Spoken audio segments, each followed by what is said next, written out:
வெளியே மழையாக இருக்குது, பானிபூரி சாப்பிட்ணுன்னு கிரேவிங்காக இருக்குது.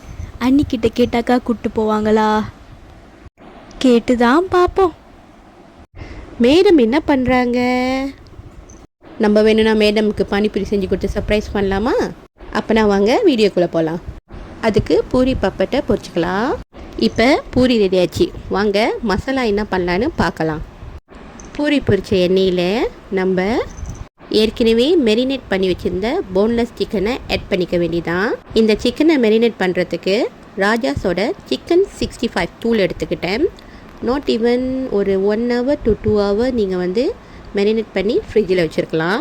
ஓகே, சிக்கன் ஒரு மாதிரி திரண்டு வரக்குள்ளே ஏற்கனவே நான் ரெடி பண்ணி வச்சுருந்தேன் வெங்காயம், பூண்டு, இஞ்சி பேஸ்ட் போட்டு நல்லா மிக்ஸ் பண்ணிக்க வேண்டியதுதான்.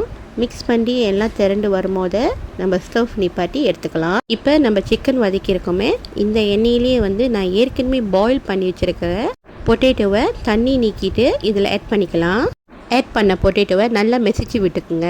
மெசிச்சு விட்டுட்டு எங்கள் அம்மா வச்சுருந்த கோழிக்கறியை இதில் 2 ஸ்பூன் ஊற்றி வேக வச்சுக்கலாம். அப்போ தான் பொட்டேட்டோட டேஸ்ட் இன்னும் டிஃப்ரெண்ட்டாக இன்னும் டேஸ்டியாக இருக்கும். இப்போ எல்லாம் ரெடியாச்சு. பொட்டேட்டோவும் ஒரு சைடு வெந்துருச்சு. வெந்த பொட்டேட்டோவை பிளாஸ்டிக் ட்ரான்ஸ்ஃபர் பண்ணிக்கிங்க. அப்போ தான் நம்ம பானிபூரிக்குள்ளே சர்வ் பண்ணுறதுக்கு ஈஸியாக இருக்கும். இப்போ நம்மக்கிட்ட இருக்கிற இராஷா சீஸ் பவுடரை நல்லா மிக்ஸ் பண்ணிக்க வேண்டியதுதான்.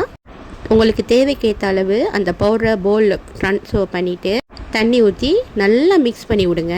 இப்போ மிக்ஸ் பண்ண அந்த சீஸ் பேஸ்ட் கூட சில்லி சாஸ் கொஞ்சம் சேர்த்துக்குங்க. எல்லாமே தேவைக்கேற்ற அளவு தான். இப்போ சிக்கன் சீஸ் பானிபூரி ரெடி. வாங்க என் கூட சேர்ந்து சாப்பிட்டு பார்க்கலாம்.